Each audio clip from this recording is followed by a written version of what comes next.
What's up, nerds and nerdettes and we little nerdlings all? It's your buddy Big John and G, the Two Gun Pixie presents Legendary Gaming! Nice. Hold on, I'm shooting this. So, Tommy V is here. He's setting up right now. We are going to be doing something we put off. We wanted to do earlier in the year. Actually, I wish there was a couple of things that came through first, but they didn't. But we're going to have to make do because we're doing this. We're doing this, my friends. So, we're going to set up and we are going to do the official 2019 State of the Shelf address.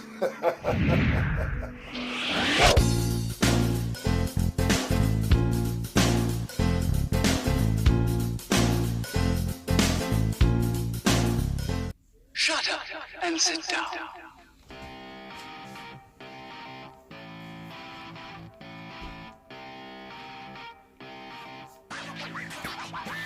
What's up, everyone? Thanks for joining me and Tommy V.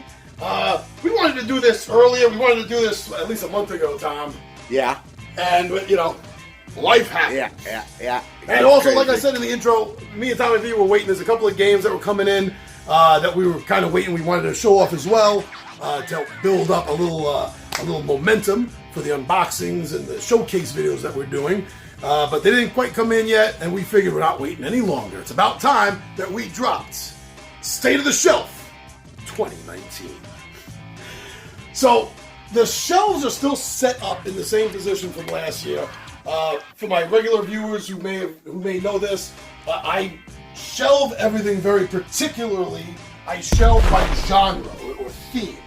That's the way I like to do it. And they've changed around, but over this past year, everything is where it's supposed to be. But one big change, like the sci-fi stuff is still all the same. We have our up here is general sci-fi. Down here, and this is only here because there's no room on this shelf. That's what threw me off for a second. This is franchise sci-fi. And then we have, I call deep space sci-fi. Sci-fi games that take place in deep space that aren't particularly on a planet. And then finally underneath that is post-apocalyptic games. The Judge Dredd I could put here or in the comic book, but as you'll see, I had to put it here.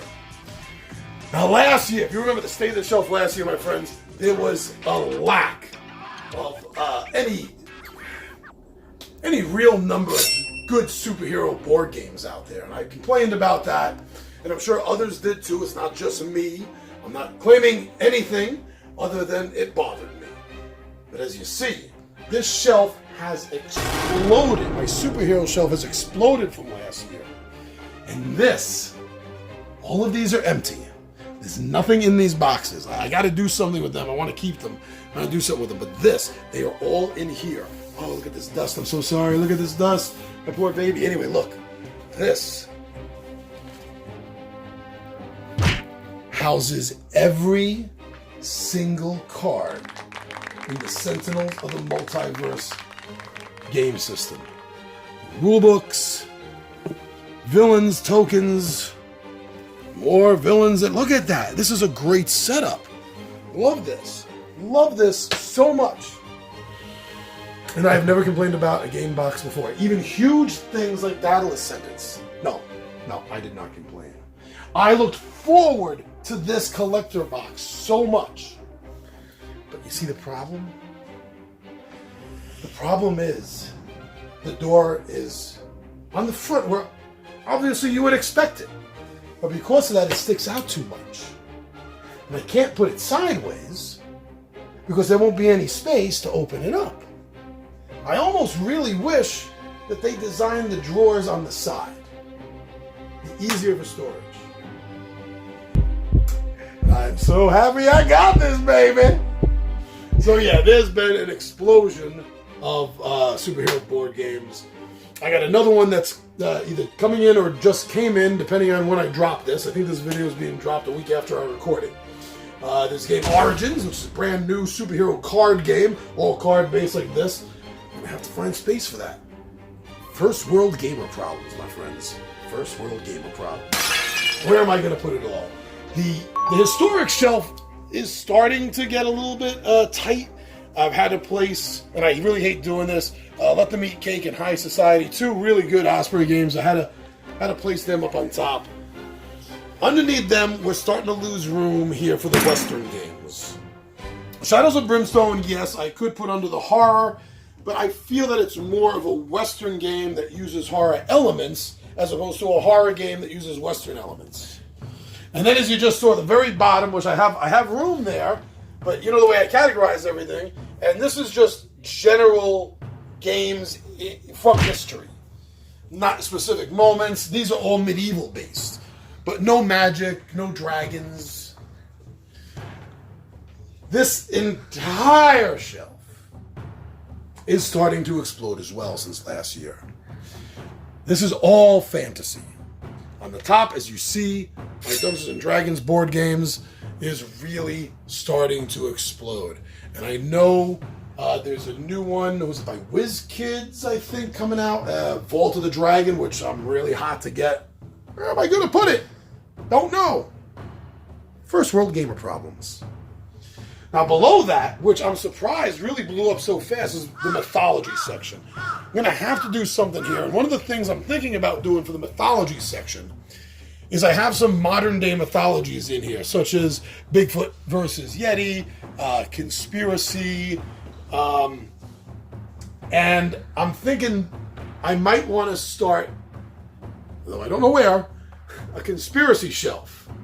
Because besides these two games, I have an Atlantis game, and coming in a week or two, we have a gigantic, huge box game coming in, Secret Unknown Stuff, Escape from Dulce. And Tommy V remembers that game really well. I love that. We're all waiting to show that game off.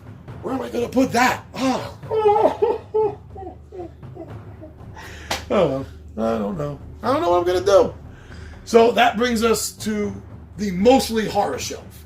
On the top is general horror. I still got some space right here. And the main reason for that is there's not a lot of general horror games out. And yes, I do have Dark Souls under horror because I don't have a video game board shelf yet. I don't have enough video games turned into board games. And since it deals with the afterlife, before you ask, that's why it's on the horror shelf. But there's not a lot of general horror games. When I say general, I mean a game that's not Cthulhu or zombie inspired. There's not enough of them.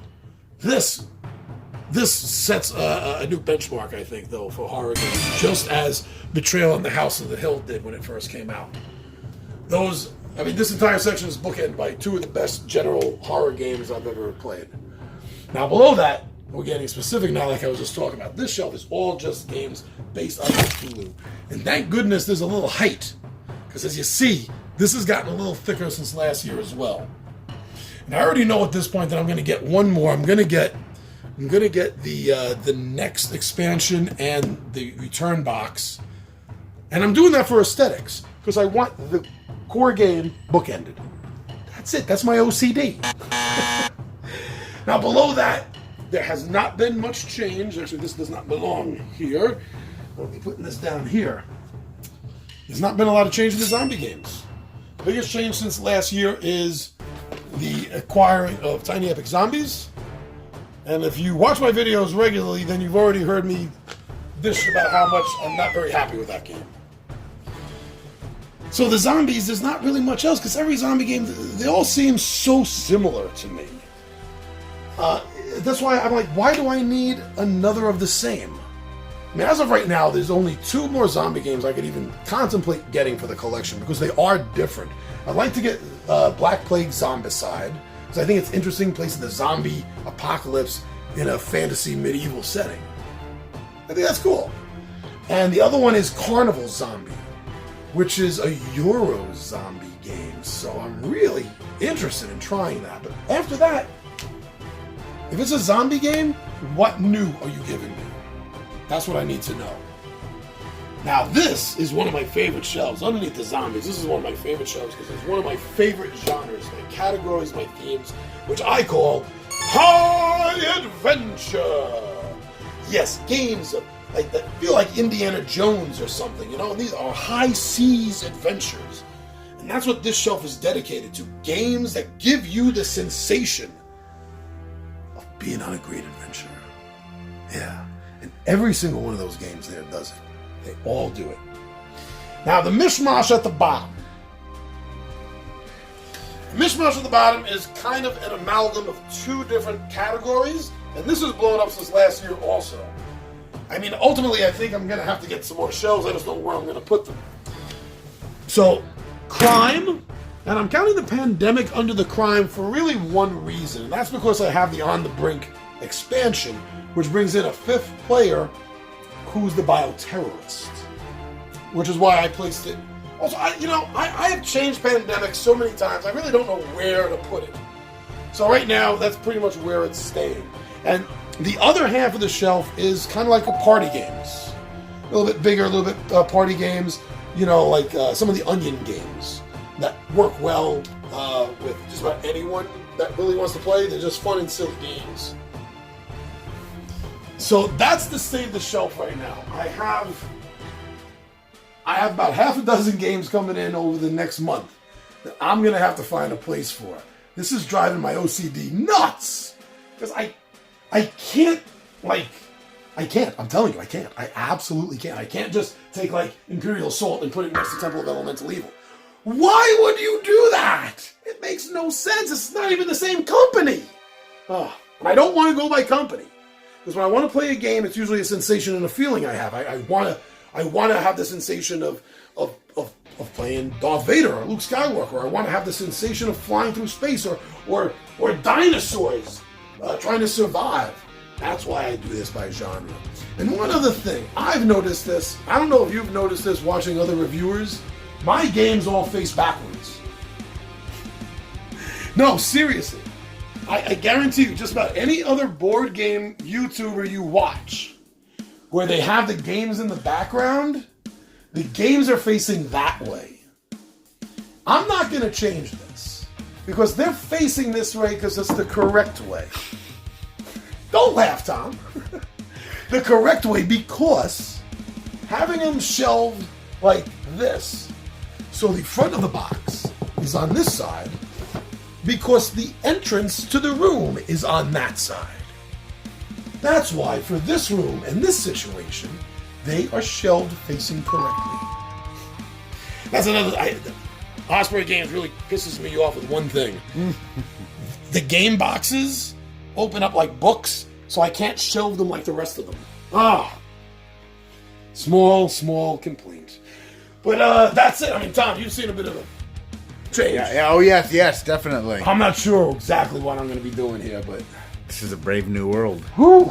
Well, we're at 244 games now in the collection. It's exploded.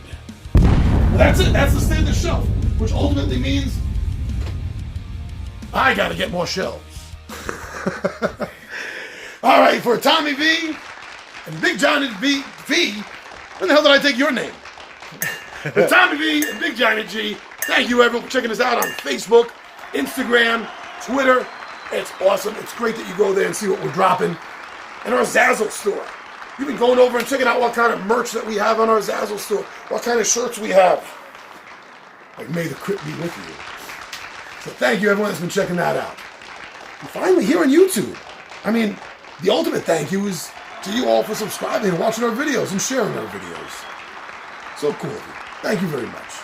Once again, I'm your buddy Big Johnny G. Behind the camera is Tommy V.